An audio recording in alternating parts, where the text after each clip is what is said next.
ಬಾಳ್ಗೆ ಭೂಮಂಡಲ, ಬಾಳ್ಗೆ ಭೂಮಂಡಲ, ಬಾಳ್ಗೆ ಸಮೃದ್ಧಿಯೊಂದಿಗೆ, ಗುರು ಬಾಳ್ಗೆ, ಗುರು ನಮ್ಮೊಂದಿಗೆ, ಬಾಳ್ಗೆ ವೇದಾದ್ರಿಯಂ.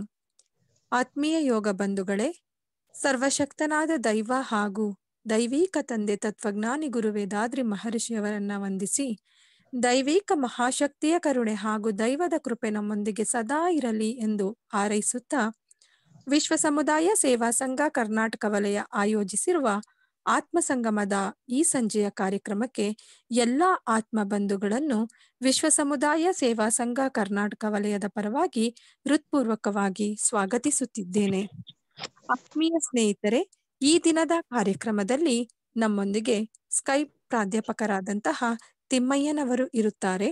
ಇವರನ್ನು ಈ ದಿನದ ಈ ಸಂಜೆಯ ಕಾರ್ಯಕ್ರಮಕ್ಕೆ ಸ್ವಾಗತಿಸುತ್ತಾ ಇವರ ಬಗ್ಗೆ ಕಿರುಪರಿಚಯವನ್ನು ನೀಡಲು ಇಚ್ಛಿಸುತ್ತೇನೆ.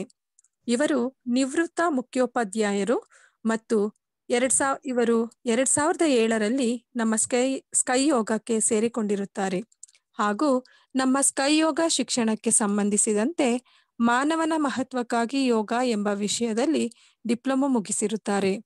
ಇವರು ಬೆಂಗಳೂರು ಪಂಚಶೀಲ ನಗರ ಸ್ಕೈ ಸಂಸ್ಥೆಯ ಚಳ್ಳಕೆರೆ ಧ್ಯಾನ ಕೇಂದ್ರದಲ್ಲಿ ಹಾಗೂ ಅಂಬೇಡ್ಕರ್ ಕ್ರೀಡಾಂಗಣ, Basaveshwara Nagar, BBMP layout, Mahalakshmi layout ಹೀಗೆ ಇನ್ನು ಹಲವಾರು ಧ್ಯಾನ ಕೇಂದ್ರಗಳಲ್ಲಿ ಕಳೆದ 13 ವರ್ಷಗಳಿಂದ ಈ ಆಧ್ಯಾತ್ಮಿಕ ಸೇವೆಯನ್ನ ಜನರಿಗೆ ನೀಡುತ್ತಿದ್ದಾರೆ.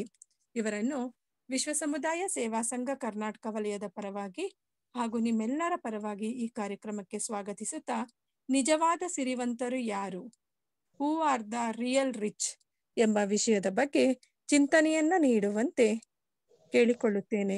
ಬಾಳ್ಗೆ ಸಮೃದ್ಧಿಯೊಂದಿಗೆ ಸರ್. ಬಾಳ್ಗೆ ಸಮೃದ್ಧಿಯೊಂದಿಗೆ ಮೇಡಮ್ ಅವರೇ, ಕೇಳುತ್ತಾ? ಸರ್, ಕೇಳಿಸ್ತಾ ಇದೆ. ಸ್ಟಾರ್ಟ್ ಮಾಡಿ ಸರ್. ಬಾಳ್ಗೆ ಭೂಮಂಡಲ, ಬಾಳ್ಗೆ ಭೂಮಂಡಲ, ಬಾಳ್ಗೆ ಸಮೃದ್ಧಿಯೊಂದಿಗೆ, ಗುರು ಬಾಳ್ಗೆ, ಗುರು ನಮ್ಮೊಂದಿಗೆ, ಗುರುವೇ ಹೊಣೆ. ದೈವಿಕ ಶಕ್ತಿ ಕರುಣೆಯಿಂದ ಹಗಲು ಇರುಳು ಎಲ್ಲ ಸಮಯದಲ್ಲೂ ಎಲ್ಲ ಸ್ಥಳಗಳಲ್ಲೂ ಎಲ್ಲ ಉದ್ಯೋಗದಲ್ಲೂ ಸಹಾಯಕವಾಗಿ ಸಂರಕ್ಷಣೆಯಾಗಿ ಮಾರ್ಗದರ್ಶಕವಾಗಿಯೂ ಇರಲಿ. ಚಿಂತನೆಯನ್ನು ಆರೋಗ್ಯವನ್ನು ಜೀವ ಶಿಖರಕ್ಕೇರಿಸುವ ಗುರುವೇ ನಮಃ. ಗುರು ವೇದಾದ್ರಿ ಮಹರ್ಷಿಯವರಿಗೂ ವಂದಿಸುತ್ತಾ, ನನ್ನ ಆಧ್ಯಾತ್ಮಿಕ ಮಾರ್ಗದರ್ಶನ ನೀಡಿದ ಗುರುಗಳಿಗೂ ವಂದಿಸುತ್ತಾ, ಜನ್ಮ ಕೊಟ್ಟ ತಂದೆ ತಾಯಿಯವರಿಗೂ ವಂದಿಸುತ್ತಾ, ಆತ್ಮ ಸಂಗಮ ಕಾರ್ಯಕ್ರಮವನ್ನು ನಡೆಸುವ ಡಾಕ್ಟರ್ ಧನಪತಿ ಸಾರು, ಡಾಕ್ಟರ್ ವಿಜಯ ಮೇಡಮ್ ಅವರಿಗೂ ವಂದಿಸುತ್ತಾ, ಹಾಗೂ ಆತ್ಮ ಸಂಗಮ ಕಾರ್ಯಕ್ರಮ ಚಾಚೂ ತಪ್ಪದೆ ಸೊಗಸಾಗಿ ನಿರ್ವಹಣೆ ಮಾಡುವ ಪಲ್ಲವಿ, ಸುಗಂಧಿನಿ ಮತ್ತು ಚೈತ್ರ ಅವರ ತಂಡದವರಿಗೂ ವಂದಿಸುತ್ತಾ, ಹಾಗೂ ಆತ್ಮ ಸಂಗಮ ಕಾರ್ಯಕ್ರಮ ವೀಕ್ಷಣೆ ಮಾಡುವ ಎಲ್ಲ ಕುಂಡಲಿನಿ ಯೋಗ ಬಂಧುಗಳಿಗೂ ಮತ್ತು ಅವರ ಕುಟುಂಬದವರಿಗೂ ವಂದಿಸುತ್ತಾ, ಈ ಆತ್ಮ ಸಂಗಮದಲ್ಲಿ ಭಾಗವಹಿಸಲು ಪ್ರೇರೇಪಿಸಿದ ಅನಸೂಯಮ್ಮ, ಮಕ್ಕಳು, ಮೊಮ್ಮಕ್ಕಳು, ಸ್ನೇಹಿತರಿಗೂ ವಂದಿಸುತ್ತಾ, ಈ ದಿನ ನಿಜವಾದ ಸಿರಿವಂತ ಯಾರು ಎಂಬುದರ ಬಗ್ಗೆ ಚಿಂತನೆ ಮಾಡೋಣ. ಸ್ನೇಹಿತರೆ, ಬುದ್ಧಿವಂತರಾದವರು ಅಂದರೆ ಜ್ಞಾನವುಳ್ಳವರು ಪ್ರಾಪಂಚಿಕ ಸಿರಿಯನ್ನು ಗಳಿಸುತ್ತಾರೆ. ಅಂದ್ರೆ ಪ್ರಾಪಂಚಿಕ ಸಿರಿ ಸಂಪಾದನೆ ಮಾಡ್ಕೊಳ್ತಾರೆ. ಈ ಸಿರಿ ಎಲ್ಲವರಿಗೆ ಇರುತ್ತದೆ, ಎಲ್ಲವರಿಗೆ ಇರಬಹುದು ಅಂದರೆ ಪ್ರಾಣ ಇರುವವರಿಗೆ ಮಾತ್ರ ಇರುತ್ತದೆ. ಪ್ರಾಣ ಹೋದ ನಂತರ ಪ್ರಾಪಂಚಿಕ ಸಿರಿ ನಮ್ಮದಾಗುತ್ತದೆ ಅಂದರೆ ನಮ್ಮದಾಗದೆ ಹೋಗುತ್ತದೆ. ಮತ್ತು ನಮ್ಮ ಹಿಂದೆ ಏನಾದರೂ ಬರುತ್ತದೆ ಅಂದರೆ ನಮ್ಮ ಹಿಂದೆ ಬರದೆ ಹೋಗುತ್ತದೆ. ಆದುದರಿಂದ ನಾವು ಬುದ್ಧಿವಂತರೇ ಆದರೆ ಸಾಲದು, ವಿವೇಕಿಗಳು ಸಹ ಆಗಬೇಕು. ಬರೀ ಬುದ್ಧಿವಂತರಾದರೆ ಸಾಯುವವರೆಗೂ ಸುಖವಾಗಿರಬಹುದು, ಆದರೆ ವಿವೇಕಿಗಳಾದರೆ ಸತ್ತ ನಂತರವೂ ಸಹ ಸುಖವಾಗಿ ಇರಬಹುದು. ಬುದ್ಧಿವಂತರಾದವರು ಬುದ್ಧಿಯ ಚತುರತೆಗಳನ್ನು ಉಪಯೋಗಿಸಿ ಹಣ, ಆಸ್ತಿ, ಪಾಸ್ತಿಗಳು ಹೇರಳವಾಗಿ ಅರ್ಜಿಸಿಕೊಳ್ಳುತ್ತಾರೆ. ಅದನ್ನ ಹೆಚ್ಚಾಗಿ ಸಂಪಾದನೆ ಮಾಡಿಕೊಳ್ತಾರೆ. ಹಾಗೆ ಸಂಪಾದನೆ ಮಾಡಿಕೊಂಡು ಆಯಾಗಿ ಇರಬಹುದು ಅಂತಾರೆ. ಆ ಹಣ, ಆಸ್ತಿ, ಪಾಸ್ತಿಗಳು ಎಲ್ಲಿಯವರೆಗೆ ಅಂದರೆ ಸಾಯುವವರೆಗೆ ಮಾತ್ರ. ಸತ್ತ ನಂತರ ಸಹ ಜೀವಿತವೆಂಬುದು ಇರುತ್ತದೆ, ಅಂದರೆ ಆತ್ಮ ಇರುತ್ತದೆ. ಆತ್ಮಕ್ಕೆ ಸಾವು ಇರುವುದಿಲ್ಲ, ದೇಹಕ್ಕೆ ಮಾತ್ರ ಸಾವು. ಈ ಸತ್ಯ ಸಂಗತಿಯನ್ನು ಅರ್ಥವಾಗಬೇಕಾದರೆ ನಾವು ಬುದ್ಧಿವಂತರಾದರೆ ಸಾಕಾಗುವುದಿಲ್ಲ, ವಿವೇಕಿಗಳು ಸಹ ಆಗಬೇಕು. ಬುದ್ಧಿಗೂ ವಿವೇಕಕ್ಕೂ ಇರುವ ವ್ಯತ್ಯಾಸವೇನೆಂದರೆ ಅಜಗಜಾಂತರ ವ್ಯತ್ಯಾಸವಿದೆ, ಅಂದರೆ ಅಪಾರ ವ್ಯತ್ಯಾಸವಿದೆ. ಬುದ್ಧಿ ಎಂಬುದು ಯಾವ ರೀತಿ ಕೆಲಸ ಮಾಡಬೇಕು, ಹೇಗೆ ಕೆಲಸ ಮಾಡಬೇಕು ಎಂಬುದನ್ನು ತಿಳಿಸಿದರೆ, ವಿವೇಕ ಎಂಬುದು ಏನು ಮಾಡಬೇಕು, ಏನು ಮಾಡಬಾರದು, ಯಾವುದು ಒಳ್ಳೆಯದು, ಯಾವುದು ಕೆಟ್ಟದ್ದು, ಯಾವುದು ಹಿತಕರವಾಗಿರೋದು, ಯಾವುದು ಅಹಿತಕರವಾಗಿರುವುದು, ಯಾವ ಕೆಲಸ ಮಾಡಿದರೆ ಯಾವ ಪರಿಣಾಮ ಬರುವುದು ಎಂಬುದನ್ನು ತಿಳಿಸುತ್ತದೆ. ವಿವೇಕವಂತರಾಗಬೇಕಾದ್ರೆ ಮೊದಲು ವಿವೇಕ ಅಂದರೆ ಏನು ಸ್ಪಷ್ಟವಾಗಿ ಅರ್ಥಕೊಳ್ಬೇಕು. ಹಾಗಾದರೆ ವಿವೇಕ ಅಂದರೆ ಏನು? ವಿವೇಕ ಅಂದರೆ ಶಾಶ್ವತವಾದದ್ದು ಯಾವುದು, ಅಶಾಶ್ವತವಾದದ್ದು ಯಾವುದು, ಇರೋದು ಯಾವುದು, ಇಲ್ಲದೆ ಇರೋದು ಯಾವುದು, ಒಳ್ಳೆಯದು ಯಾವುದು, ಕೆಟ್ಟದ್ದು ಯಾವುದು, ಹಿತಕರವಾದದ್ದು ಯಾವುದು, ಅಹಿತಕರವಾದದ್ದು ಯಾವುದು, ಕ್ರಿಯಾ ಪರಿಣಾಮ ಯಾವ ರೀತಿ ಬರುತ್ತದೆ ಎಂಬುದನ್ನು ಸ್ಪಷ್ಟವಾದ ಅರಿವೇ ವಿವೇಕ ಎನ್ನುತ್ತೇವೆ. ನಮಗೆ ಪ್ರಾಪಂಚಿಕ ಸಿರಿ ಅಂದರೆ ಏನು? ಹಣ, ಧನ. ಇದರ ಅವಶ್ಯಕತೆ ಪ್ರತಿಯೊಬ್ಬರಿಗೂ ಇದೆ, ಪ್ರತಿಯೊಬ್ಬರಿಗೂ ಬೇಕೇ ಬೇಕು ಈ ಹಣದ ಅವಶ್ಯಕತೆ. ಆದರೆ ನಮ್ಮ ಅವಶ್ಯಕತೆಗೆ ಮೀರಿದ ಹಣ ವ್ಯರ್ಥವಾಗುತ್ತದೆ. ತೃಪ್ತಿ ಎಂಬ ಧನದ ಮುಂದೆ ಪ್ರಾಪಂಚಿಕ ಧನ ತೃಣ ಸಮಾನ ಎಂದರು. ಅವಶ್ಯಕತೆಗೆ ಬೇಕಾದಷ್ಟು ಹಣವನ್ನು ಅರ್ಜಿಸಿಕೊಂಡ ನಂತರ ಅಥವಾ ನಮಗೆ ಎಷ್ಟು ಬೇಕೋ ಅಷ್ಟು ಹಣವನ್ನು ಗಳಿಸಿದ ನಂತರ ನಮಗೆ ತೃಪ್ತಿ ಎಂಬುದಿದ್ದರೆ ನಮ್ಮಲ್ಲಿ ಆಂತರಿಕ ಶಕ್ತಿ ವೃದ್ಧಿಯಾಗುತ್ತದೆ. ಅದನ್ನು ಬಿಟ್ಟು ಕೇವಲ ಹಣ, ಧನ ಧನ ಎಂದು ಧನಾರ್ಜನೆಯಲ್ಲಿಯೇ ನಿರತರಾದರೆ ಆ ಪ್ರಾಪಂಚಿಕ ಧನ ಅವಶ್ಯಕತೆಗೆ ಮೀರಿದ ಧನವಾಗುತ್ತದೆ. ಈ ಪ್ರಾಪಂಚಿಕ ಧನ ನಮ್ಮ ಹಿಂದೆ ಬರುತ್ತದೆ ಅಂದರೆ ಬರುವುದಿಲ್ಲ. ಜೊತೆಗೆ ನಮಗೆ ನೆಮ್ಮದಿ ತೃಪ್ತಿ ಇರುತ್ತದೆ ಅಂದರೆ ನೆಮ್ಮದಿ ತೃಪ್ತಿ ಇರುವುದಿಲ್ಲ. ಇಲ್ಲದ ಕಾರಣದಿಂದ ನಮ್ಮಲ್ಲಿ ಆಂತರಿಕ ಶಕ್ತಿಗಳೇನಾಗುತ್ತೆ, ಕುಗ್ಗಲು ಆರಂಭಿಸುತ್ತದೆ ಮತ್ತು ಏರಳವಾದ ಪ್ರಾಪಂಚಿಕ ಧನ ನಮ್ಮದಾಗುವುದಿಲ್ಲ.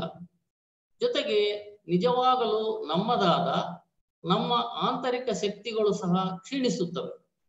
ಆದ್ದರಿಂದ ನಾವು ನಮ್ಮ ಅವಶ್ಯಕತೆಗೆ ಮೀರಿದ ಹಣ ವ್ಯರ್ಥವೆಂಬ ಸತ್ಯಾಂಶವನ್ನು ಅರಿತುಕೊಳ್ಳಬೇಕು. ಅವಶ್ಯಕತೆಗೆ ಬೇಕಾದಷ್ಟು ಹಣ ಅರ್ಜಿಸಿಕೊಂಡ ನಂತರ ಅತಿ ಆಸೆಗೆ ಬಲಿಯಾಗದೆ, ಅಹಿತಕರವಾದ ಆಸೆಗೆ ಮರಳಾಗದೆ ನೆಮ್ಮದಿ ತೃಪ್ತಿ ಅಭಿವೃದ್ಧಿಗೊಳಿಸಬೇಕು. ಆಗ ನಮ್ಮ ಆಂತರಿಕ ಶಕ್ತಿ ಕ್ಷೀಣಿಸುವುದಿಲ್ಲ, ಜೊತೆಗೆ ಆಂತರಿಕ ಶಕ್ತಿ ವೃದ್ಧಿಯಾಗುತ್ತಲೇ ಇರುತ್ತದೆ. ಸ್ನೇಹಿತರೆ, ಭಾವನೆಗಳ ಬಗ್ಗೆ ತಮ್ಮೆಲ್ಲರಿಗೂ ತಿಳಿದಿರುವ ವಿಷಯ. ಸಾಕು ಎಂಬ ಭಾವನೆಯಿಂದ ಏನಿರುತ್ತದೆ, ಬೇಕು ಎಂಬ ಭಾವನೆಯಿಂದ ಏನಿರುತ್ತದೆ ಸ್ವಲ್ಪ ತಿಳಿಯೋಣ. ಈ ಸಾಕು ಎಂಬ ಭಾವನೆಯಲ್ಲಿ ಸುಖ ಶಾಂತಿ ಇರುತ್ತದೆ. ಬೇಕು ಎಂಬ ಭಾವನೆಯಲ್ಲಿ ಬಾಧೆ ದುಃಖ ಇರುತ್ತದೆ. ಸಾಕು ಎಂಬ ಭಾವನೆಯಿಂದ ಮನೋಸ್ಥಿರತೆ ವೃದ್ಧಿಯಾಗುತ್ತದೆ. ಬೇಕು ಎಂಬ ಭಾವನೆಯಿಂದ ಮನಸ್ಸಿನ ಚಂಚಲತೆ ವೃದ್ಧಿಯಾಗುತ್ತದೆ. ಸಾಕು ಎಂಬ ಭಾವನೆಯಿಂದ ತೃಪ್ತಿ, ಶಾಂತಿ, ನೆಮ್ಮದಿ, ಆನಂದಗಳು ವೃದ್ಧಿಯಾಗುತ್ತದೆ ಮತ್ತು ಆಂತರಿಕ ಶಕ್ತಿ ಹೆಚ್ಚಾಗುತ್ತದೆ. ಬೇಕು ಎಂಬ ಭಾವನೆಯಿಂದ ಅಸಂತೃಪ್ತಿ, ಅಶಾಂತಿ, ನೆಮ್ಮದಿ ಇಲ್ಲದಿರುವುದು, ದುಃಖಗಳು ವೃದ್ಧಿಯಾಗುತ್ತವೆ. ಆಗ ಆಂತರಿಕ ಶಕ್ತಿ ಕ್ಷೀಣಿಸುತ್ತದೆ. ಇದೆಲ್ಲವೂ ಯಾವುದರಿಂದ ಬರುತ್ತದೆ ಅಂದರೆ ಆಸೆ, ಅಧಿಕವಾದ ಆಸೆಯಿಂದ ಬರುತ್ತದೆ. ಅದಕ್ಕೆ ಆಸೆಗೆ ಬ್ರೇಕ್ ಹಾಕಿದರೆ ಆನಂದ ವೃದ್ಧಿಯಾಗುತ್ತದೆ ಮತ್ತು ಆಂತರಿಕ ಶಕ್ತಿ ಹೆಚ್ಚುತ್ತದೆ. ಅದೇ ಆಸೆ ನೀತಿ ಸಮ್ಮತವಾಗಿಸುವ ಎಂಬ ಪಾಠದಲ್ಲಿ ವೇದಾದ್ರಿ ಮಹರ್ಷಿಯವರು ಸರಳವಾಗಿ ಕೊಟ್ಟಿದ್ದಾರೆ. ಅದು ತಮ್ಮೆಲ್ಲರಿಗೂ ತಿಳಿದ ವಿಷಯ. ಈಗ ನಾವು ಗಳಿಸಿದ ಪ್ರಾಪಂಚಿಕ ಸಿರಿ ಅಂದರೆ ನಾವು ಗಳಿಸಿದ ಪ್ರಾಪಂಚಿಕ ಧನ ನಾವು ಸಾಯುವವರಿಗೆ ಮಾತ್ರ ನಮ್ಮನ್ನು ಕಾಪಾಡಬಲ್ಲದು.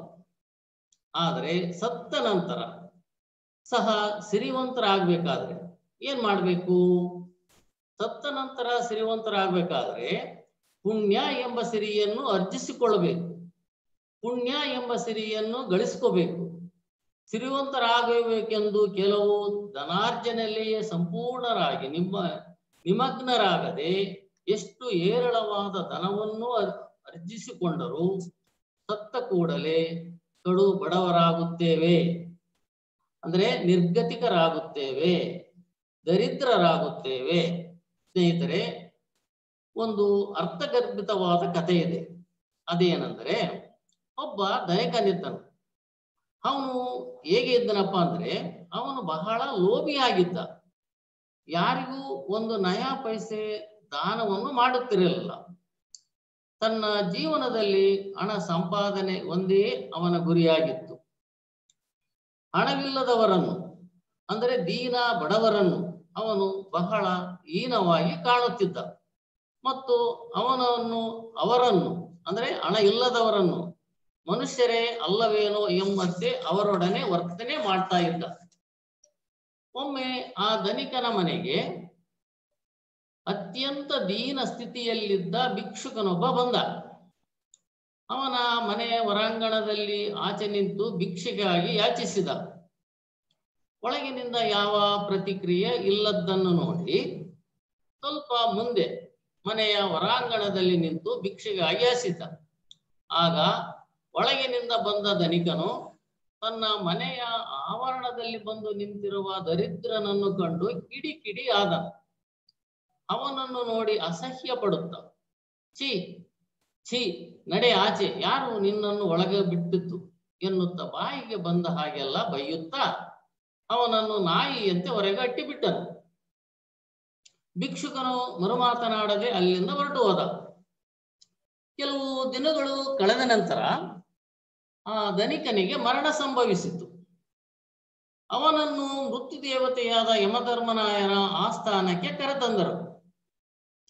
ಅಲ್ಲಿ ಒಬ್ಬ ಮನುಷ್ಯನ ಆತ್ಮನನ್ನು ಸಕಲ ಮರ್ಯಾದೆಗಳ ಸಹಿತ ಉನ್ನತ ಸ್ಥಾನದಲ್ಲಿ ಕೂರಿಸಲಾಗಿತ್ತು. ಆ ವ್ಯಕ್ತಿಯನ್ನು ನೋಡಿ ಧನಿಕನಿಗೆ ಆಶ್ಚರ್ಯವೂ ಕೋಪವೂ ಒಮ್ಮೆಲೇ ಉಂಟಾಯಿತು. ಏಕೆ ಉಂಟಾಯಿತು ಅಂದರೆ, ಆ ದಿನ ಅಸಹ್ಯ ಪಟ್ಟುಕೊಂಡು ಮನೆಯಿಂದ ಹೊರಗಟ್ಟಿದ ಭಿಕ್ಷುಕನ ಆತ್ಮವೇ ಆ ವ್ಯಕ್ತಿ ಆಗಿದ್ದ.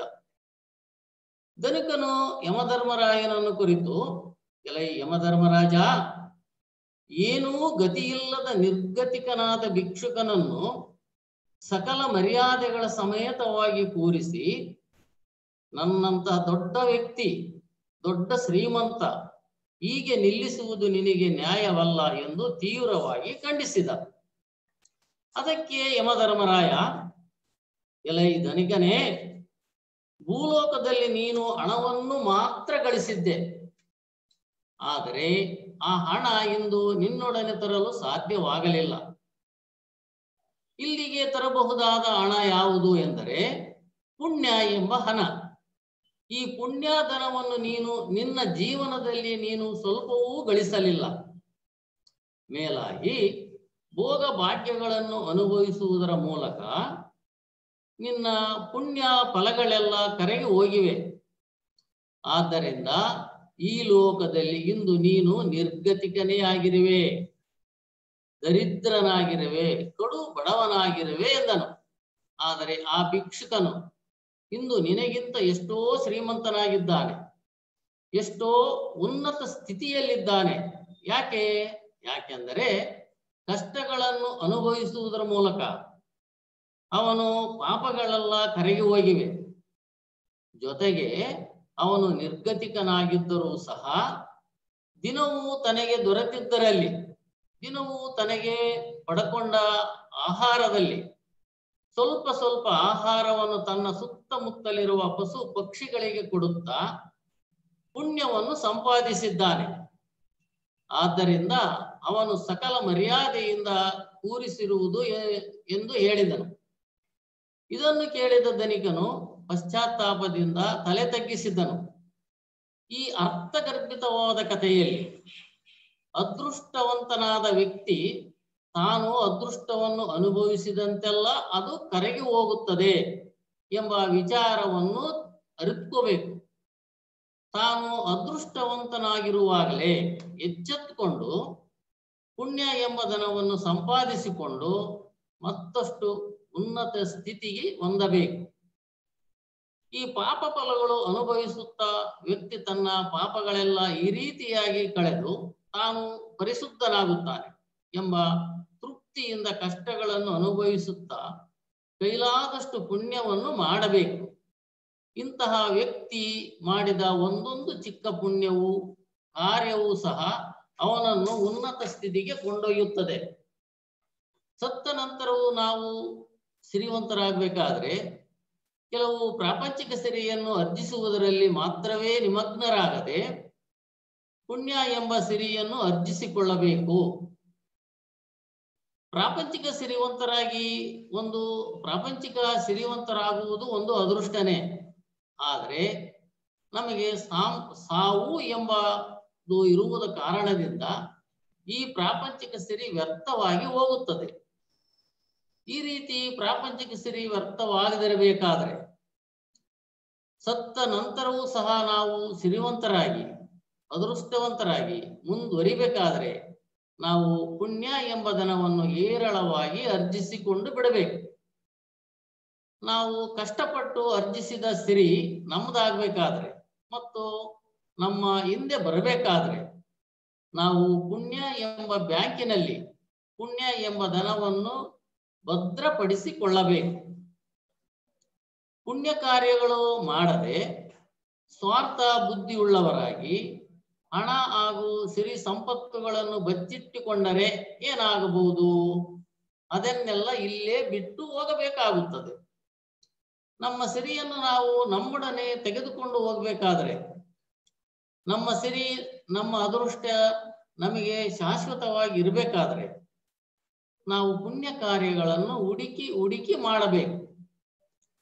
ಸಿರಿವಂತರಾಗುವುದು ಹೆಚ್ಚಲ್ಲ, ನಾವು ಶಾಶ್ವತವಾಗಿ ಸಿರಿವಂತರಾಗಬೇಕು. ಅದಕ್ಕೆ ಪುಣ್ಯ ಕಾರ್ಯಗಳನ್ನು ತಪ್ಪದೆ ಹುಡುಕಿ ಮಾಡಬೇಕು ಮತ್ತು ನಮ್ಮ ಆದಾಯದ 1 ಭಾಗವನ್ನು ಆತ್ಮಸಂಘಕ್ಕೆ ಸಲ್ಲಿಸಿದರೆ ಅಥವಾ ನಿರಾಶ್ರಿತರಿಗೆ, ವೃದ್ಧರಿಗೆ, ಕುರುಡು ಕುಂಟರಿಗೆ ದಾನ ಮಾಡಿದರೆ ಪುಣ್ಯ ಬರುತ್ತದೆ. ಅದಕ್ಕೆ ಹೇಳ್ತಾರೆ, ನಾವು ಹೋಗುವಾಗ ಕೊಟ್ಟು ಹೋಗ್ಬೇಕು, ಇಲ್ಲ ಅಂದ್ರೆ ಬಿಟ್ಟು ಹೋಗ್ಬೇಕು ಅಂತ. ಸ್ನೇಹಿತರೆ, ಮಾಡಿದ ಪಾಪ ಅನುಭವಿಸಿಯೇ ತೀರಬೇಕು. ಪಾಪದ ಕೆಟ್ಟ ಕೆಲಸ ಮಾಡಿ ದೇವರಿಗೆ ಹರಕೆ ಹೊತ್ಕೊಂಡು ಮರಿ ಕೊಡ್ತೀನಿ, ಕುರಿ ಕೊಡ್ತೀನಿ, ಕಾಯಿ ಹೊಡಿತೀನಿ, ಊದುಗಡ್ಡೆ ಹಚ್ಚುತ್ತೀನಿ ಅಂದ್ರೆ ಪಾಪ ಹೋಗುತ್ತಾ? ಹೋಗೋದಿಲ್ಲ. ಆದರೆ ಪಾಪಕ್ಕೆ ಸ್ವಲ್ಪವಾದರೂ ಕರಗಲು ಒಂದು ರಹಸ್ಯವಾದ ಉಪಾಯವಿದೆ. ಅದೇನೆಂದ್ರೆ ಮಾಡಿದ ಪಾಪಕ್ಕೆ ಪಶ್ಚಾತ್ತಾಪ ಪಟ್ಟು ಮತ್ತೆ ಎಂದೆಂದಿಗೂ ಆ ಪಾಪ ಕಾರ್ಯಗಳನ್ನು ಮಾಡಬಾರದು. ಆಗ ಪಾಪದ ಫಲ ಸ್ವಲ್ಪಕ್ಕೆ ಸ್ವಲ್ಪವಾದರೂ ಕರಗಲು ಸಾಧ್ಯವಾಗುತ್ತದೆ. ವೇದಾದ್ರಿ ಮಹರ್ಷಿಯರು ಸಹ ಪಾಪದ ಹಚ್ಚೊತ್ತುಗಳಲ್ಲಿ ಬಹಳ ಸರಳವಾಗಿ ವಿವರಿಸಿದ್ದಾರೆ. ಅದು ತಮ್ಮೆಲ್ಲರಿಗೂ ತಿಳಿದಿರುವ ವಿಚಾರ. ಸ್ನೇಹಿತರೆ, ದಯೆ, ಕರುಣೆ, ಪ್ರೀತಿ ಎಂಬ ಸದ್ಗುಣಗಳು ತುಂಬಿರುವ ಮಾನವರಲ್ಲಿ, ದಯೆ, ಕರುಣೆ, ಪ್ರೀತಿ ಇರುವ ವ್ಯಕ್ತಿಯಲ್ಲಿ ಅಪಕಾರ ಮಾಡುವುದಾಗಲಿ, ಕೆಟ್ಟದ್ದನ್ನು ಬಯಸುವುದಾಗಲಿ, ವಂಚನೆ ಮಾಡುವ ಮನಸ್ಸು ಬರುವುದೇ ಎಂದರೆ ಅದು ಎಂದೆಂದಿಗೂ ಯಾವ ಕ್ಷಣದಲ್ಲೂ ಬರುವುದಿಲ್ಲ.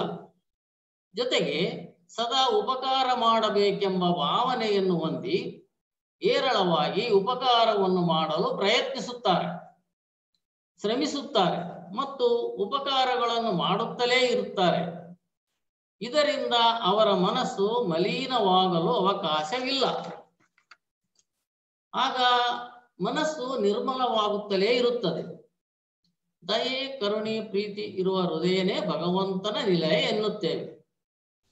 ದಯೆ, ಕರುಣೆ ಇರುವ ಹೃದಯಕ್ಕೆ ಶಕ್ತಿ ಹೆಚ್ಚಾಗಿರುತ್ತದೆ. ಸ್ನೇಹಿತರೆ, ನಿಜವಾದ ಸೌಂದರ್ಯ ಅಂತರ್ ಸೌಂದರ್ಯವೇ ಹೊರತು ಬಾಹ್ಯ ಸೌಂದರ್ಯವಲ್ಲ. ಬಾಹ್ಯ ಸೌಂದರ್ಯವನ್ನು ಪಡೆಯುವುದು ನಮ್ಮ ಕೈಯಲ್ಲಿಲ್ಲ. ಒಂದು ವೇಳೆ ಅದನ್ನೇನಾದರೂ ಪಡೆದರೆ ಅದು ಶಾಶ್ವತವಲ್ಲ.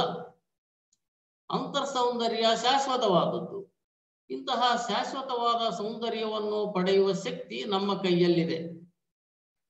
ದೈಹಿಕ ಸೌಂದರ್ಯ ನಮ್ಮ ಕೈಯಲ್ಲಿಲ್ಲ, ಜೊತೆಗೆ ಅದು ಶಾಶ್ವತವೂ ಅಲ್ಲ. ಏಕೆ?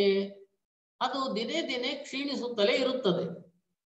ಆದರೆ ಅಂತರ್ ಸೌಂದರ್ಯ ನಮ್ಮ ಕೈಯಲ್ಲಿರುವಂತಹದ್ದು ಮತ್ತು ಶಾಶ್ವತವಾದದ್ದು. ಇದು ಜನ್ಮ ಜನ್ಮಗಳಿಗೂ ಹಿಂದೆ ಬರುವಂತಹದ್ದು. ಈ ಜನ್ಮದ ರಹಸ್ಯವನ್ನು ಸ್ಪಷ್ಟವಾಗಿ ಅರಿತುಕೊಳ್ಳಲು ಮನಸ್ಸು ವಿಶಾಲವಾಗಿರಬೇಕು ಮತ್ತು ಮುಂದಾಲೋಚನೆ ಹೆಚ್ಚಾಗಿರಬೇಕು. ಹಾಗೂ ಇರುವುದನ್ನು ಇರುವಂತೆ ಅರಿತುಕೊಳ್ಳುವ ಶಕ್ತಿ ತುಂಬಿರಬೇಕು. ದೈಹಿಕ ಮಟ್ಟವನ್ನು ಮೀರಿ ವ್ಯಕ್ತಿಗಳು ನಾವಾಗಬೇಕು. ಆಗ ಬಾಹ್ಯ ಸೌಂದರ್ಯದ ಅಲ್ಪತೆ ಮತ್ತು ಅಂತರ್ ಸೌಂದರ್ಯದ ಶ್ರೇಷ್ಠತೆ ನಮಗೆ ಸ್ಪಷ್ಟವಾಗಿ ಅರಿವಾಗುತ್ತದೆ. ನಂತರ ಮುಪ್ಪಿಲ್ಲದ ಸೌಂದರ್ಯವನ್ನು ಪಡೆದುಕೊಳ್ಳಲು ನಮ್ಮಲ್ಲಿ ಸದ್ಗುಣಗಳು ನಮ್ಮ ಪ್ರಮೇಯವೇ ಇಲ್ಲದೆ ಅಭಿವೃದ್ಧಿಯಾಗುತ್ತವೆ. ದೇಹ ನಾವಲ್ಲ ಅಂದ ಮೇಲೆ ದೇಹದ ಅಲಂಕಾರಕ್ಕಾಗಿ ಸೌಂದರ್ಯಕ್ಕಾಗಿ ನಾವು ಶ್ರಮಿಸುವುದು ಶವಕ್ಕೆ ಶೃಂಗಾರ ಮಾಡಿದಷ್ಟೇ ಮೂರ್ಖತನದ ಕೆಲಸವಾಗುತ್ತದೆ. ಆದುದರಿಂದ ನಾವು ಶಾಶ್ವತವಾದ ನಮ್ಮದಲ್ಲದ ದೈಹಿಕ ಸೌಂದರ್ಯಕ್ಕಾಗಿ ಹೆಚ್ಚು ಶ್ರಮಿಸದೆ ಶಾಶ್ವತವಾದ ನಿಜವಾಗಲೂ ನಮ್ಮದಾದ ಶ್ರೇಷ್ಠವಾದ ಕರಗದ ಹಿಂದೆ ಬರುವ ಅಂತರ್ ಸೌಂದರ್ಯವನ್ನು ಹೆಚ್ಚಿಸಿಕೊಳ್ಳಲು ಹೆಚ್ಚು ಶ್ರಮಿಸಬೇಕು. ಅಂತರ್ ಸೌಂದರ್ಯವೇ ನಿಜವಾದ ಮುಪ್ಪಿಲ್ಲದ ಸೌಂದರ್ಯ. ಅಂತರ್ ಸೌಂದರ್ಯ ಹೆಚ್ಚಾದರೆ ನಮ್ಮಲ್ಲಿ ದೈಹಿಕ ಅಂಶ ವೃದ್ಧಿಯಾಗುತ್ತದೆ. ಅಂತರ್ ಸೌಂದರ್ಯ ವೃದ್ಧಿಯಾದರೆ ನಮ್ಮ ಆಂತರಿಕ ಸಿರಿ ಅಭಿವೃದ್ಧಿಯಾಗುತ್ತದೆ. ಆಂತರಿಕ ಸಿರಿ ಹೆಚ್ಚಾದರೆ ನಮಗೆ ಮುಪ್ಪು ಬರುವುದಿಲ್ಲ. ಮುಪ್ಪು ಬರುವುದು ಯಾವುದಕ್ಕೆ? ದೇಹಕ್ಕೆ ಹೊರತು ಆತ್ಮಕ್ಕೆ ಅಲ್ಲ. ಆಂತರಿಕ ಸಿರಿಯನ್ನು ಹೆಚ್ಚಿಸಿಕೊಂಡಲು ಮುಪ್ಪಿಗೆ ಎದುರುವ ಅಂದದ ಕ್ಷೀಣತೆಗೆ ಎದುರುವ ಕರ್ಮ ನಮಗಿರುವುದಿಲ್ಲ. ದೈಹಿಕ ಸೌಂದರ್ಯದಿಂದ ದೈಹಿಕ ಶಕ್ತಿ ಏನೂ ಹೆಚ್ಚುವುದಿಲ್ಲ. ಆದರೆ ಆಂತರಿಕ ಸೌಂದರ್ಯದಿಂದ ಆಂತರಿಕ ಶಕ್ತಿ ಅಪಾರವಾಗಿ ಅಭಿವೃದ್ಧಿಯಾಗುತ್ತದೆ. ಆದುದರಿಂದ ಆಂತರಿಕ ಸೌಂದರ್ಯವನ್ನು ಹೆಚ್ಚಿಸಿಕೊಳ್ಳಲು ನಾವೆಲ್ಲರೂ ಶ್ರಮಿಸಬೇಕು. ಆಗ ನಾವು ದೇವರಾಗಬಹುದು. ದೈವದ ಕಡೆಗೆ ಸಾಗಿ ದೈವದ ಅನುಭವವನ್ನು ಪಡೆಯಬಹುದು. ಸ್ನೇಹಿತರೆ, ಇದಕ್ಕೊಂದು ಕಥೆ ಇದೆ. ಏನಂದ್ರೆ, ಒಂದು ಗ್ರಾಮದಲ್ಲಿ ಒಬ್ಬ ವರ್ತಕನಿದ್ದ. ಅವನಿಗೆ 2 ಗಂಡು ಮಕ್ಕಳಿದ್ದರು. ಕಾಲಾಂತರದಲ್ಲಿ ಆ ವರ್ತಕ ಏನ್ ಮಾಡಿದ? ತನ್ನ ಆಸ್ತಿನ 2 ಮಕ್ಕಳಿಗೆ ಸಮನಾಗಿ ಹಂಚಿ ಕೊನೆ ಉಸಿರೆಳೆದ. ವರ್ತಕನ ಮಕ್ಕಳು ತಂದೆ ಕೊಟ್ಟ ಬಂಡವಾಳವನ್ನು ಹೂಡಿ ಹೊಸ ವ್ಯಾಪಾರ ಮಾಡಬೇಕೆಂದಿದ್ದರು. ಅಷ್ಟರಲ್ಲಿ ಅವನ ಕಿರಿಯ ಮಗ ಇದ್ದಕ್ಕಿದ್ದಂತೆ ಕಾಣೆಯಾದ. ಅವನು ಎಲ್ಲಿ ಹೋದ, ಹೇಗೆ ಹೋದ ಅನ್ನೋದು ಯಾರಿಗೂ ಗೊತ್ತಾಗಲಿಲ್ಲ. ಕಿರಿಯ ಮಗ ತನ್ನ ತಮ್ಮನಿಗಾಗಿ ಬಹಳ ಹುಡುಕಾಟ ಮಾಡಿದ. ಆದರೆ ಅದು ಫಲಿತವೇನೂ ದೊರೆಯಲಿಲ್ಲ. ವರ್ತಕನ ಹಿರಿಯ ಮಗ ತನ್ನ ತಂದೆ ಕೊಟ್ಟ ಆಸ್ತಿಯನ್ನು ಬಂಡವಾಳವಾಗಿ ಹೂಡಿ ಒಂದು ವ್ಯಾಪಾರ ಪ್ರಾರಂಭಿಸಿದ. ಅವನು ಹಗಲು ರಾತ್ರಿ ಚೆನ್ನಾಗಿ ಕಷ್ಟಪಟ್ಟು ಬೇಕಾದಷ್ಟು ಹಣ, ಆಸ್ತಿ, ಐಶ್ವರ್ಯ ಸಂಪಾದಿಸಿದ ಮತ್ತು ಒಂದೊಂದು ಪೈಸೆಯನ್ನು ಬಹಳ ಎಚ್ಚರಿಕೆಯಿಂದ, ಚತುರತೆಯಿಂದ ಖರ್ಚು ಮಾಡ್ತಿದ್ದ. ಅವನಿಗೆ ಅವಶ್ಯಕವಾಗಿರುವ ಹೆಚ್ಚು ದಿನ ಬಾಳಿಕೆ ಬರುವಂತಹ ವಸ್ತುಗಳನ್ನೇ ಕೊಳ್ಳುತ್ತಿದ್ದ. ಹೀಗೆ ಹಲವು ವರ್ಷಗಳು ಉರುಳಿದವು. ಈಗ ವರ್ತಕನ ವಯಸ್ಸಾದ ಮೇಲೆ ವೃದ್ಧಾಪ್ಯ ಆವರಿಸಿತು. ಒಂದು ದಿನ ತಾನು ವ್ಯಾಪಾರ ಪ್ರಾರಂಭಿಸುವ ಮುನ್ನ ಇದ್ದ ತನ್ನ ಸ್ಥಿತಿಗೂ ಇಂದಿನ ತನ್ನ ಸ್ಥಿತಿಗೂ ಎರಡನ್ನು ಹೋಲಿಸಿ ನೋಡಿದಾಗ ಜೀವನದಲ್ಲಿ ನಾನು ಎಷ್ಟು ಉನ್ನತಿ ಹೊಂದಿದ್ದೇನೆ ತನ್ನ ಬಗ್ಗೆ ತಾನೇ ಬಹಳ ಹೆಮ್ಮೆ ಪಡುತ್ತಿದ್ದ. ಹೀಗಿರುವಾಗ ಒಂದು ದಿನ ಅವನ ಮನೆಗೆ ವಯಸ್ಸಾದ ವ್ಯಕ್ತಿಯೊಬ್ಬ ಬಂದ. ಅವನು ಸಾಧಾರಣವಾದ ಉಡುಪನ್ನು ಧರಿಸಿದ್ದ. ನೋಡೋದಕ್ಕೆ ಬಡವನಾಗಿ ಕಾಣ್ತಾ ಇದ್ದ. ವರ್ತಕನ ಹಿರಿಯ ಮಗ ಸ್ವಲ್ಪ ಹತ್ತಿರ ಬಂದು ಆ ವ್ಯಕ್ತಿಯನ್ನು ದಿಟ್ಟಿಸಿ ನೋಡಿದ ನಂತರ ಆ ವ್ಯಕ್ತಿನ ಗುರುತಿಸಿದ. ಆಗ ಅವನಿಗೆ ಬಹಳ ಸಂತೋಷ, ಆನಂದ, ಆಶ್ಚರ್ಯವೂ ಆಯಿತು. ಕಾರಣ ಏನಂದ್ರೆ, ಬಹಳ ವರ್ಷಗಳಿಂದ ಕಾಣೆಯಾಗಿ ಹೋಗಿದ್ದ ಅವನ ತಮ್ಮನೇ ಆ ವ್ಯಕ್ತಿ ಆಗಿದ್ದ. ವರ್ತಕನ ಹಿರಿಯ ಮಗನು ತನ್ನ ತಮ್ಮನನ್ನು ಆಧಾರದಿಂದ ಸ್ವಾಗತಿಸಿ, ಇಷ್ಟು ದಿನ ನೀನು ಎಲ್ಲಿ ಹೋಗಿದ್ದೆ? ನಾನು ನಿನಗಾಗಿ ಎಷ್ಟೋ ಹುಡುಕಾಡಿದ್ದೆ, ಆದರೆ ನೀನು ಸಿಗಲಿಲ್ಲ. ಇಷ್ಟು ದಿನ ನೀನು ಎಲ್ಲಿ ಹೋಗಿದ್ದೆ, ಏನು ಮಾಡುತ್ತಿದ್ದೆ ಎಂಬ ಪ್ರಶ್ನೆಗಳ ಸುರಿಮಳೆಯನ್ನೇ ಸುರಿಸಿದ. ಅದಕ್ಕೆ ಅವನ ತಮ್ಮ, ಅದೆಲ್ಲ ಆಮೇಲೆ ಹೇಳ್ತೀನಿ, ಮೊದಲು ನೀನು ಹೇಗಿದ್ದೀಯಾ ಹೇಳಿ ಎಂದನು. ಆಗ ವರ್ತಕನ ಹಿರಿಯ ಮಗ ಹೇಳ್ತಾನೆ, ನನಗೇನೋ ಕಡಿಮೆ, ಬೇಕಾದಷ್ಟು ಹಣ, ಆಸ್ತಿ, ಐಶ್ವರ್ಯವನ್ನು ಗಳಿಸಿದ್ದೇನೆ, ಸಂಪಾದಿಸಿದ್ದೀನಿ ಮತ್ತು ಸಂತೋಷದಿಂದ ಜೀವಿಸುತ್ತಿದ್ದೇನೆ ಎಂದು ಹೆಮ್ಮೆಯಿಂದ ಹೇಳುತ್ತಾ ಜೀವನದ ವೃತ್ತಾಂತವನ್ನೆಲ್ಲ ತಿಳಿಸಿದ. ಇದೆಲ್ಲವನ್ನು ಕೇಳಿದ ಅವನ ತಮ್ಮ ಮುಖದಲ್ಲಿ ದುಃಖದ ಛಾಯೆಯನ್ನು ಗಮನಿಸಿದ. ವರ್ತಕನ ಹಿರಿಯ ಮಗ, ಈಗ ದುಃಖಪಟ್ಟರೆ ಏನು ಪ್ರಯೋಜನ ತಮ್ಮ? ನೀನು ಎಲ್ಲಿ ಹೋಗದೆ ನನ್ನಲ್ಲೇ ಇದ್ದು ವ್ಯಾಪಾರ ಮಾಡಿದ್ದರೆ ನೀನು ಸಹ ನನ್ನಾಗಿ ಶ್ರೀಮಂತನಾಗಬಹುದಾಗಿತ್ತು. ಆದರೂ ಈಗ ಕಾಲ ಮಿಂಚಿಲ್ಲ. ನಿನ್ನ ನಿನ್ನ ಭಾಗದ ಆಸ್ತಿ ಹಾಗೆ ಇದೆ, ಅದನ್ನು ತೆಗೆದುಕೊಂಡು ವ್ಯಾಪಾರವನ್ನು ಮಾಡು, ಪ್ರಾರಂಭಿಸು. ನಾನು ನಿನಗೆ ಬೇಕಾದ ಸಹಾಯವನ್ನೆಲ್ಲ ಮಾಡುತ್ತೇನೆ ಎಂದ. ಆಗ ಅವನ ತಮ್ಮ, ಅಣ್ಣ, ನಿನ್ನ ಒಳ್ಳೆಯ ಮನಸ್ಸಿಗೆ ಮತ್ತು ನನ್ನ ಮೇಲೆ ಇರುವ ಕಾಳಜಿಗೆ ತುಂಬಾ ಧನ್ಯವಾದಗಳು. ಆದರೆ ನಾನು ದುಃಖ ಪಡುತ್ತಿರುವುದು ನನಗಾಗಿ ಅಲ್ಲ, ನಿನಗಾಗಿ ಅಣ್ಣ ಅಂತ. ನೀನು ನನ್ನ ಜೊತೆಗೆ ಬಂದಿದ್ದರೆ, ನನ್ನೊಡನೆ ಬಂದಿದ್ದರೆ ವಜ್ರಗಳನ್ನು ಕೊಟ್ಟು ಅದಕ್ಕಿಂತಲೂ ಬೆಲೆ ಬಾಳುವ ಅಮೃತವನ್ನು ಪಡೆಯಬಹುದಾಗಿತ್ತು. ಆದರೆ ನೀನು ವಜ್ರಗಳನ್ನು ಕೊಟ್ಟು ಕಲ್ಲು, ಮಣ್ಣು, ಕಸ, ಕಡ್ಡಿ ಪಡೆದು ಶೇಖರಿಸಿ ಇಟ್ಟುಕೊಂಡಿರುವೆ ಅಣ್ಣ. ಅದಕ್ಕೆ ನನಗೆ ಬಹಳ ದುಃಖವಾಗುತ್ತದೆ ಎಂದ. ವರ್ತಕನ ಹಿರಿಯ ಮಗನಿಗೆ ತನ್ನ ತಮ್ಮನ ಮಾತುಗಳು ಸ್ವಲ್ಪವೂ ಅರ್ಥವಾಗಲಿಲ್ಲ. ಅವನು ಅದೇನು ಸರಿಯಾಗಿ ಬಿಡಿಸಿ ಅರ್ಥವಾಗುವಂತೆ ಹೇಳು ಎಂದನು. ಆಗ ಅವನ ತಮ್ಮ ಒಂದು ತತ್ವ ಪದವನ್ನು ಹೇಳುತ್ತಾನೆ. ನಿನ್ನ ಹುಡುಕು ನಿಜವಾದ ಹಾದಿ, ಪ್ರಭು ಪ್ರಸನ್ನನಾಗುವ ನನ್ನಯ್ಯ, ಪ್ರಭು ಪ್ರಸನ್ನನಾಗುವ ನನ್ನಯ್ಯ. ನಿನ್ನ ಮರೆತರೆ ಚಿನ್ಮಯ ಮೂರುತಿ ಸಿಗನೆಂದಿಗೂ ಸಿದ್ಧವು ಕರಿಯ. ನಾಮ ಸಾಕ್ಷಿನಿ ತಾಮಸ ಮಾಡದೆ ಈ ಮಹಿಮೆಯಳು ತಿಳಿಯುವುದಯ್ಯ. ಆ ಮಹಾದಿ ಪ್ರಭುವಿನ ಬೆರವದು ಅನುದಿನ ಅರುವಾಗುವುದಯ್ಯ. ನಿನ್ನ ಹುಡುಕು ನಿಜವಾದ ಆದಿ, ಪ್ರಭು ಪ್ರಸನ್ನನಾಗುವ ನನ್ನಯ್ಯ, ಪ್ರಭು ಪ್ರಸನ್ನನಾಗುವ ನನ್ನಯ್ಯ. ಅರಿವಿನಲ್ಲಿ ಮರಣಾಗಿ ಹೋಗುವುದು ಶರೀರಿದ್ದು ತಿಳಿದೇ ಕಯ್ಯ. ಅರವು ಮರವಿಯೋಳ್ ಬರಿದಾದರೆ ನಿನ್ನ ತರಿತನ ಮರಣಾಗುವುದಯ್ಯ. ನಿನ್ನ ಹುಡುಕು ನಿಜವಾದ ಆದಿ, ಪ್ರಭು ಪ್ರಸನ್ನನಾಗುವ ನನ್ನಯ್ಯ, ಪ್ರಭು ಪ್ರಸನ್ನನಾಗುವ ನನ್ನಯ್ಯ. ಇದ್ದ ಶರೀರವು ಅಬದ್ಧ ಮಾಡುತ್ತ ಇದ್ದವನ ಬೆರಿಬೇಕಯ್ಯ. ಎದ್ದಿಹನೆಂಬವು ಗರ್ವವು ಬಾರದೆ ಅದ್ಯಾರನುಸರಿಸುವುದಯ್ಯ. ನಿನ್ನ ಹುಡುಕು ನಿಜವಾದ ಆದಿ, ಪ್ರಭು ಪ್ರಸನ್ನನಾಗುವ ನನ್ನಯ್ಯ, ಪ್ರಭು ಪ್ರಸನ್ನನಾಗುವ ನನ್ನಯ್ಯ. ಹೊಂದಿ ಅವನ ನಾನೆಂದು ಹೇಳುವುದು ಎಂದಿಗಿಲ್ಲ ಇನ್ನೊಂದು ಭಯ. ಮಂದಿಯಂತೆ ನೀ ಮೈ ಮರೆತಿದ್ದರೆ ಮುಂದೆ ಕಾಯುವರ್ಯಾರಿಲ್ಲವಯ್ಯ. ನಿನ್ನ ಹುಡುಕು ನಿಜವಾದ ಆದಿ, ಪ್ರಭು ಪ್ರಸನ್ನನಾಗುವ ನನ್ನಯ್ಯ, ಪ್ರಭು ಪ್ರಸನ್ನನಾಗುವ ನನ್ನಯ್ಯ. ದಾರಿ ಕೇಳುವುದ್ಯಾಕ್ಯಾರೇನೆನ್ನುತ್ತ ತಡೆಯದೆ ಕೇಳುವುದು ಧರ್ಮವಯ್ಯ. ಆರ್ಯ ವೇದಾದ್ರಿ ಗುರು ನಿನ್ನಯ ಗುರು ತೋರಿಸು ಬಿಡಿಸುವ ಸೆರೆಯ. ನಿನ್ನ ಹುಡುಕು ನಿಜವಾದ ಆದಿ, ಪ್ರಭು ಪ್ರಸನ್ನನಾಗುವ ನನ್ನಯ್ಯ. ನಿನ್ನ ಮರೆತರೆ ಚಿನ್ಮಯ ಮೂರುತಿ ಸಿಗನೆಂದಿಗೂ ಸಿದ್ಧವು ಕರಿಯ ಅಂತ ಹೇಳ್ತಾ, ಅಣ್ಣ, ಅನೇಕ ವರ್ಷಗಳ ಹಿಂದೆ ನಾನು ಒಬ್ಬ ಸಾಧುವನನ್ನು ನೋಡಿದೆ. ಅವರ ಕಾಂತಭರಿತವಾದ ಮುಖವನ್ನು ಕಂಡು ನಾನು ಬಹಳ ಆಕರ್ಷಿತನಾದೆ. ಇಷ್ಟು ವರ್ಷ ನಾನು ಅವರೊಡನೆಯೇ ಇದ್ದೆ. ಅಣ್ಣ, ದೇವರು ಕೊಟ್ಟಿರುವ ಮಾನವನ ಜೀವನದ ಒಂದೊಂದು ದಿನವು ಒಂದೊಂದು ವಜ್ರದಷ್ಟು ಬೆಳೆ ಬಾಳುವಂತಹದ್ದು.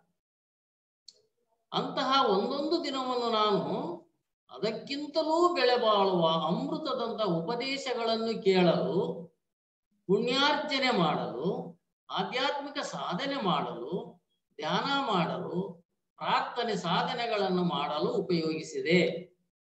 ಇಂತಹ ಸಾಧನೆ ನನ್ನ ಜನ್ಮ ಜನ್ಮಕ್ಕೂ ನನ್ನೊಡನೆ ಬರುವಂತಹ ಆಸ್ತಿಯನ್ನು ಸಂಪಾದಿಸಿದೆ. ಆದರೆ ನೀನೇನು ಮಾಡಿದೀಯಾ? ನೀನು ಜೀವನವಿಡೀ ಕಷ್ಟಪಟ್ಟು ಸಂಪಾದಿಸಿರುವ ಹಣ, ಆಸ್ತಿ, ಐಶ್ವರ್ಯಗಳಲ್ಲಿ ಯಾವುದಾದರೂ ಒಂದೇ ಒಂದಾದರೂ ನಿನ್ನ ಹಿಂದೆ ಬರುವುದೇ? ಇಲ್ಲವಲ್ಲ. ಹಾಗೆಂದ ಮೇಲೆ ನೀನು ಸಂಪಾದಿಸಿದ ಸಂಪತ್ತು ಕಲ್ಲು ಮಣ್ಣುಗಳಿಗೆ ಸಮನಾದುದು ಅಲ್ಲವೇ ಅಣ್ಣ ಎಂದನು.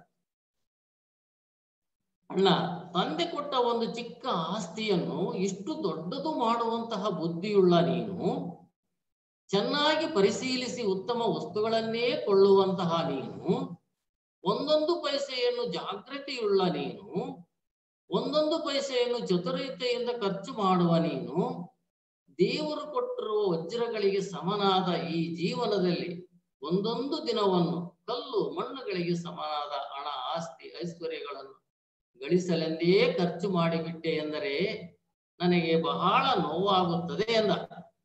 ಆಗ ತನ್ನ ತಮ್ಮನ ಮಾತುಗಳನ್ನು ಕೇಳಿ ಅಣ್ಣನಿಗೆ ಪಶ್ಚಾತ್ತಾಪಪಟ್ಟು, ಇಷ್ಟು ದಿನವೂ ನಾನು ಎಷ್ಟು ಅಜ್ಞಾನಿಯಾಗಿದ್ದೆ ಎಂಬುದರ ಅರಿವಾಯಿತು. ಆರ್ಥಿಕವಾಗಿ ನಾನು ಎಷ್ಟು ಶ್ರೀಮಂತನಾದರೂ ಆಧ್ಯಾತ್ಮಿಕವಾಗಿ ಅಷ್ಟೇ ದರಿದ್ರನಾಗಿರುವೆ ಎಂಬುದು ಕೂಡ ಅರ್ಥವಾಯಿತು.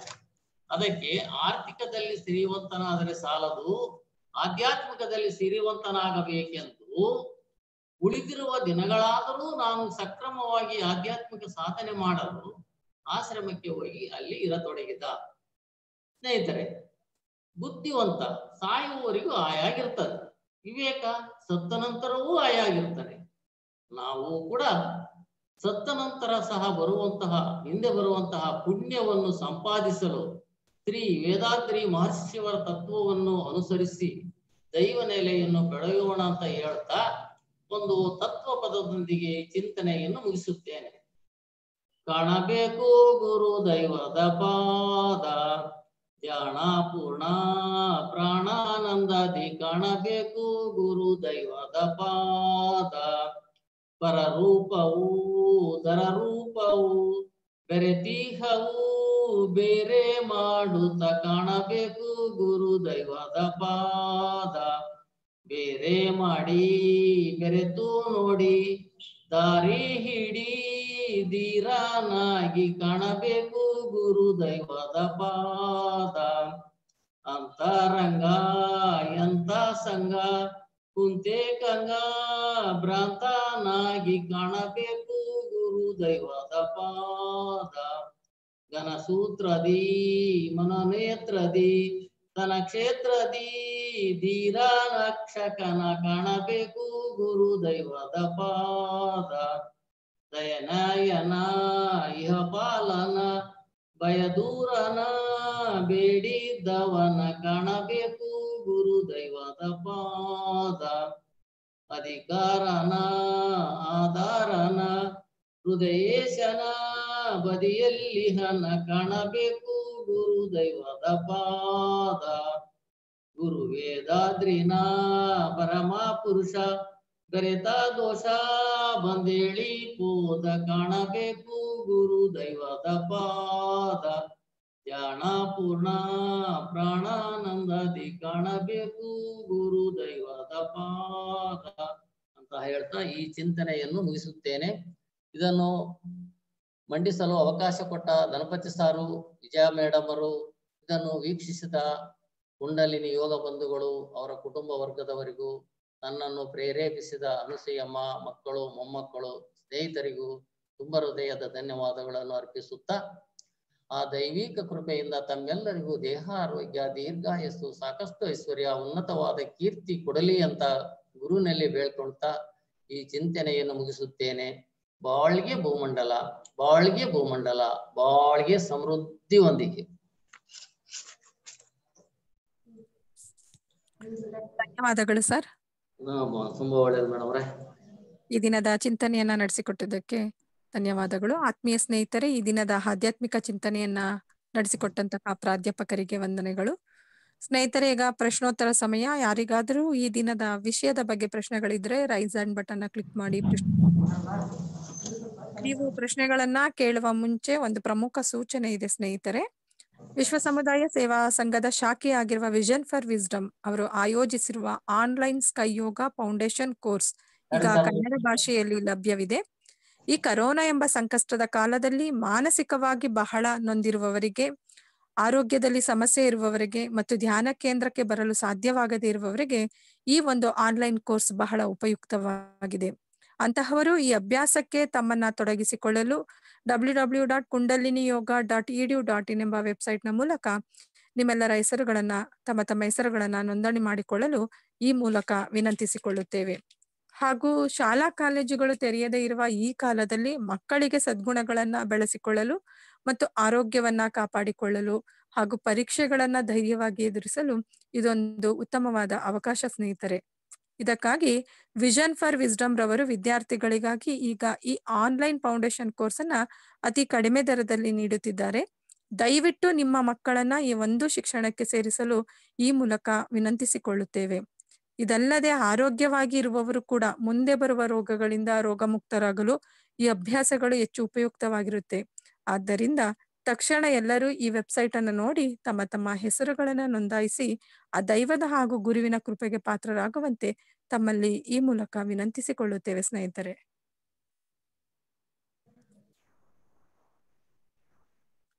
ಲತಾ ಮೇಡಮ್ ಅನ್ಮ್ಯೂಟ್ ಮಾಡ್ಕೊಳ್ಳಿ ಮೇಡಮ್. ಬಾಳ್ಗೆ ಸಮೃದ್ಧಿಯೊಂದಿಗೆ ಸರ್. ಬಾಳ್ಗೆ ಸಮೃದ್ಧಿಯೊಂದಿಗೆ ಮೇಡಮ್ ಅವರೇ. ಸರ್ ತುಂಬಾ ಚೆನ್ನಾಗಿತ್ತು, ತುಂಬಾ ಅದ್ಭುತವಾಗಿ ನಿಮ್ಮ ಈ ಸ್ಪೀಚ್ ತುಂಬಾ ಚೆನ್ನಾಗಿತ್ತು, ಮನಸ್ಸು ಮುಟ್ಟುವಂಗಿತ್ತು. ಗುರುಗಳ ಬಗ್ಗೆ ತುಂಬಾ ಚೆನ್ನಾಗಿ ಹೇಳಿದ್ರಿ ಸರ್. ತುಂಬಾ ಮನಸ್ಸಿಗೆ ತುಂಬಾ ಖುಷಿ ಆಯ್ತು ಸರ್. ಬಾಳ್ಗೆ ಸಮೃದ್ಧಿಯೊಂದಿಗೆ ಎಲ್ಲ ಗುರು ಕೃಪೆ.